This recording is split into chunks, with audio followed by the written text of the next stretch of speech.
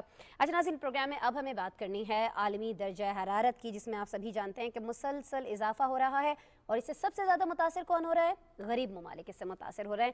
دنیا میں موسموں کے بدلتے مزاج ہیں، کرۂ ارض پر بڑھتی حدت ہے، اور موسمی تغیرات کے واضح ہوتے اثرات نے دنیا کے رہنماؤں کو سر جوڑنے پر مجبور کر دیا ہے. اقوام متحدہ کی رپورٹ بتاتی ہے کہ 1970 کے مقابلے میں طوفان، خشک سالی، شدید گرمی، ناقابل برداشت سردی اور آگ لگنے کے واقعات میں پچھلے 50 برس میں 5 گنا اضافہ ہوا ہے. عالمی ماہرین کو خدشہ ہے کہ اگر ماحولیاتی تبدیلی اور موسمی تغیرات کے اثرات سے فوری طور پر نمٹا نہ گیا تو دنیا ایسے موڑ پر پہنچ جائے گی جہاں سے واپس آنا ناممکن ہو جائے گا. ناظرین، گلاسکو میں جاری عالمی ماحولیاتی سمٹ کے موقع پر جاری کی گئی ایک رپورٹ کے مطابق اگر عالمی درجہ حرارت میں 2.9% تک اضافہ ہو گیا تو سن 2050 تک غریب ترین 65 ممالک کی قومی مجموعی پیداوار 20% تک گر جائے گی. بہت زیادہ کام ہو رہا ہے، چیزیں دیکھی جا رہی ہیں، کانفرنسز بلائی جا رہی ہیں. لیٹس سی کیا ہوتا ہے، عالمی درجہ حرارت میں کس حد تک کنٹرول کرنے میں یہ ساری ایفرٹس جو ہیں کامیاب ہو پاتی ہیں نہیں ہو پاتی ہیں. اس بارے میں آپ کو آگاہ کرتے رہیں گے. جہاں عالمی طور پر کرۂ ارض پر درجہ حرارت بڑھ رہا ہے، وہاں ایک اور چیز بہت زیادہ بڑھ رہی ہے، اس سے بھی غریب ممالک کے عوام بہت زیادہ متاثر ہو رہے ہیں. اور یہ چیز ہے جی اشیاء خور و نوش کی قیمتیں، جن میں گزشتہ 3 مہینے سے مسلسل اضافہ ریکارڈ کیا گیا ہے. اقوام متحدہ کی ایک خوراک و زراعت تنظیم ہے جس کا بتانا یہ ہے کہ دنیا میں اشیاء خور و نوش کی قیمتیں پچھلے 10 سالوں میں سب سے زیادہ ہیں. عالمی تنظیم کے اعداد و شمار کے مطابق گزشتہ مہینے اکتوبر میں عالمی طور پر اشیاء ضروریہ کی قیمتوں میں 3% اضافہ ہوا ہے. عالمی طور پر ہونے والی مہنگائی سے سارے لوگ متاثر ہوئے ہیں، لیکن غریب طبقہ شدید مشکلات کا شکار ہے اور ان کی آمدنی کا ایک بڑا حصہ جو ہے وہ خوراک پر خرچ ہو جاتا ہے.